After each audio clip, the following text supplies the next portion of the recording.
లేఖన భాగంలో మన ప్రార్థన దేవుడు వినాలంటే, మనల్ని ఆయన స్వస్థపరచాలంటే, మనల్ని ఆయన జ్ఞాపకం చేసుకోవాలంటే మనం ఏమి చేయాలో ఒక 3 ప్రాముఖ్యమైన పనులను ఈ లేఖన భాగంలో మనం గమనిస్తున్నాం. మొట్టమొదటి విషయం ఏంటంటే, నా పేరు పెట్టబడిన నా జనులు. దేవుడు తన ప్రజలను ఉద్దేశించి ఈ మాటలు చెప్తా ఉన్నారు. Are you a child of God? నువ్వు దేవుని బిడ్డవి అని నీకు జ్ఞాపకం ఉందా? నీకు ఏ సమస్య వచ్చినా నేను ఎవరి దగ్గరకు పరిగెత్తకుండా ముందు నా దేవుని దగ్గరకు పరిగెడతాను అనే మనసు నీకుందా? దేవుని యొక్క ప్రతినిధిగా ఈ లోకంలో బ్రతుకుతున్నావా? Do you know that you are God's prized possession? దేవుని యొక్క ప్రియమైన సొత్తని, దేవుని యొక్క ప్రియమైన జనమని నీకు గుర్తుందా? ఏదైనా ఒక సమస్య రాగానే మా నాన్నగారండి, మా అమ్మండి, మా డాడీ ఉంటే, మా మమ్మీ ఉంటే, నాకు పలానా వారు ఉండుంటే అట్లా ఉండేది ఇట్లా ఉండేది అని ఆలోచిస్తున్నావా?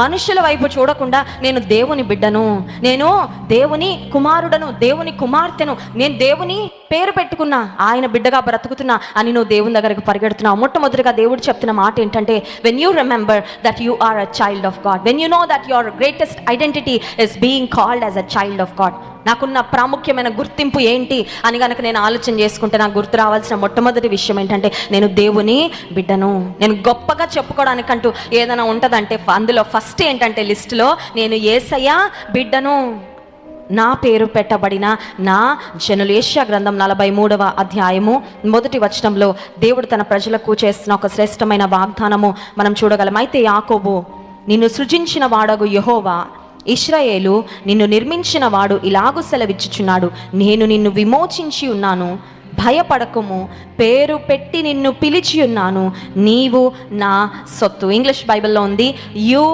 Are mine. నువ్వు నాకు చెందిన వ్యక్తివి. మనం ఎవరి గురించైనా పొజెసివ్ అయిపోతాం కదండి. అది తెలుగులో ఏమంటారు నాకు తెలీదు. భర్త అంటే భార్యకు ఒక పొజెసివ్నెస్, నా భర్త. భర్తలకు కూడా భార్య అంటే నా భార్య, నా భార్యను ఎవరు చూసినా నేను ఊరుకోను. నా భార్యను ఎవరైనా ఒక మాట అంటే నేను, పిల్లల దగ్గర కూడా తల్లిదండ్రులకు ఒక పొజెసివ్నెస్ కదండి. మన తల్లిదండ్రులు అంటే మనకు ఒక పొజెసివ్నెస్. కొన్నిసార్లు స్నేహితుల మధ్యలో కూడా ఉంటుంది. ఏంటంటే, ఇద్దరు ఫ్రెండ్స్గా ఉంటే మూడో వాళ్ళు ఎవరైనా కొత్త వాళ్ళు రాగానే ఇద్దరిలో ఒకరు అటు వెళ్ళిపోతే ఇంకొకళ్ళకి పళ్ళు కొరుకుతూ ఉంటారు. ఎందుకంటే నాకు ఇంత దగ్గరగా ఉన్న నా స్నేహితురాల్ని అలా తీసుకెళ్ళిపోయిందంటే అమ్మాయి వచ్చి నా సొంతం కదా, ఆ పొజెసివ్నెస్ ఉంటుంది కదా చాలాసార్లు. ఇప్పుడు దేవుడు, God is possessive about his children. దేవుడు తన ప్రజలను గురించి అంటున్నాడు, నువ్వు నా సొత్తు. ఒకసారి స్తోత్రం చెప్దామండి, హల్లెలూయా. నువ్వు ఎవ్వరికి ఏమీ అవ్వవని బాధపడుతున్నావా? ఎవరు నిన్ను ఓన్ చేసుకోవడం లేదని బాధపడుతున్నావా? వీళ్ళు నా వాళ్ళండి అని ఎవరు నిన్ను గురించి చెప్పుకోలేని స్థితిలో అంత నిరాదరణకరంగా నీ బ్రతుకుందని బాధపడుతున్నావా? ఎవరు చెప్పుకున్నా చెప్పుకోకపోయినా, ఎవరు నిన్ను తమ సొంతం అనుకున్నా అనుకోకపోయినా, దేవుడు అంటున్నాడు, నీవు నా సొత్తు. ఒకసారి స్తోత్రం చెప్దాం, హల్లెలూయా అని. ఇక్కడ 2వ దినవృత్తాంతముల గ్రంథం 7వ అధ్యాయం 14వ వచనంలో మనం చదువుకున్న లేఖన భాగంలో దేవుడు అంటున్నారు, నా పేరు పెట్టబడిన నా జనులు, నా ప్రజలుగా బ్రతికే వారి విషయంలో నేను ఒక ప్రత్యేకమైన శ్రద్ధ కలిగి ఉంటాను. దేవునికి ఒక ప్రత్యేకమైన శ్రద్ధ ఉంటుందండి. ఆయన బిడ్డల విషయంలో ఖచ్చితంగా ఒక ప్రత్యేకమైన కృప, ఒక ప్రత్యేకమైన దీవెన, ఒక ప్రత్యేకమైన నడిపింపు. ఎస్, నా పేరు పెట్టబడిన నా జనులు. రెండవదిగా మనం చూసినట్లయితే, తమ్ము తాము తగ్గించుకొని. నా బిడ్డలు అన్నంత మాత్రాన గర్వంతో అహంకారంతో విర్రవీగితే దేవుడు అంటున్నాడు, నేను వారి ప్రార్థన వినను. I want my children to be humble. అంతే. దేవుని ప్రజలు ఎట్లా ఉండాలని దేవుడు కోరుకుంటున్నారండి? దీనులుగానే, ఎంత హెచ్చించినా దీనులుగానే, ఎంత దీనస్థితిలో ఉన్నా దీనులుగానే, ఏ స్థితిలో ఉన్నా దీనులుగానే ఉండాలి. అలా ఉంటేనే దేవుడు మన ప్రార్థన వింటాడంట.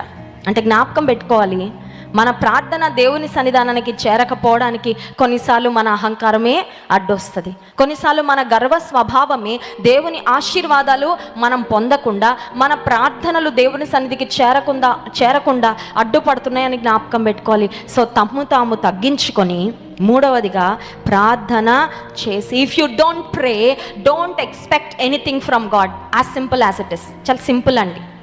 స్టవ్ మీద అన్నం పెట్టకుండా టేబుల్ మీదకి భోజనం వస్తుందని ఎవరైనా ఎక్స్పెక్ట్ చేస్తారండి తల్లులు? If you don't cook, don't expect food on the table. If you don't order online, don't expect a delivery agent.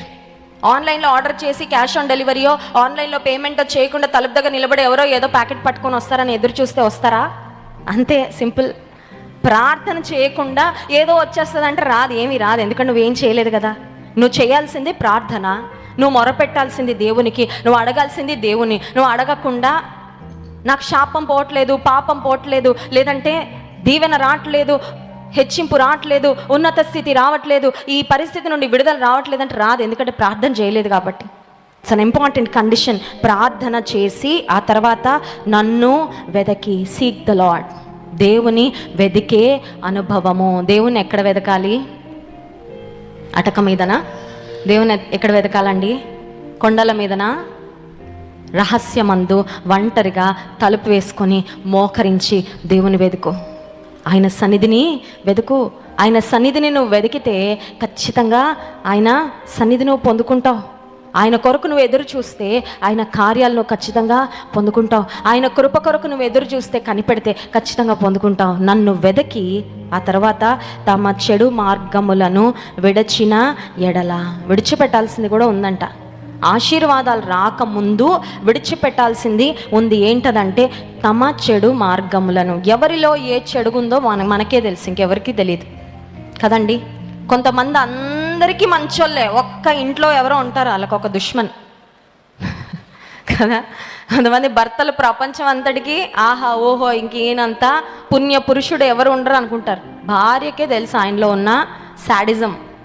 కొంతమంది భార్యలు ఉంటారేమో అందరికీ మంచోళ్ళే, బయట మంచి పేరు ఉంటుంది, ఇంట్లో కొన్నిసార్లు వాళ్ళకి సాక్ష్యము ఉండదేమో. ఎవరి చెడుతనము వారికే.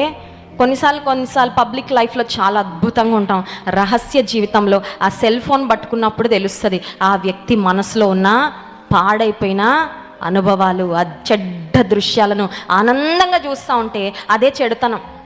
ఆ చెడుతనాన్ని తీసివేసుకోకపోతే దేవుని సన్నిధికి ప్రార్థన చేరదు. అందుకే తమ చెడు మార్గములను విడిచి, when they turn from their wicked ways, చెడు మార్గములు విడిచిపెట్టడం అనేది పశ్చాత్తాపానికి సాదృశ్యంగా ఉంది. ఇప్పుడు చెడు మార్గాలను విడిచిపెట్టాలంటే ముందు ఇర్మియా గ్రంథం 4వ అధ్యాయము 14వ వచనంలో ఒక మాట ఉంది చూడండి. ఇర్మియా గ్రంథము 4వ అధ్యాయము 14వ వచనం. యెరూషలేమా, నీవు రక్షింపబడినట్లు నీ హృదయములో నుండి చెడుతనము కడిగి వేసుకొనుము.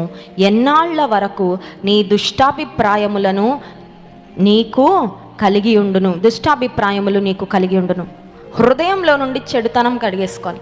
రక్షణ పొందడం అంటే ఏంటి? కొంతమంది రక్షణ ఏంటండి? రక్షణ పొందడం అంటే ఏంటండి అంటే హృదయంలో నుండి చెడుతనాన్ని కడిగేసుకోవడం అంట.